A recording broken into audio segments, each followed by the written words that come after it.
उद्याला महाराष्ट्रामध्ये एक उत्तम असं एक विपश्यना केंद्र अड्याळ जानी या गावामध्ये ब्रह्मपुरी तालुक्यामध्ये भूमिपूजन सोहळा आयोजित केलेला आहे। जवळपास 45 कोटी रुपये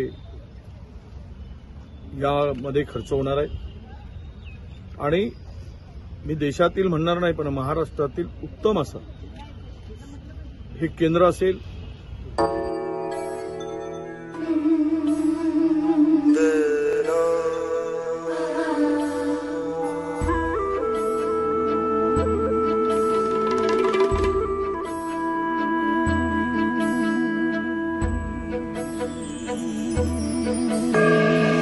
सत्य कथा पुरुषार्थ कथा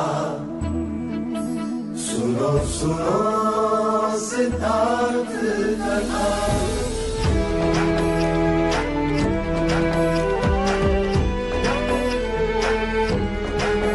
संसार में दुख का कारण क्या,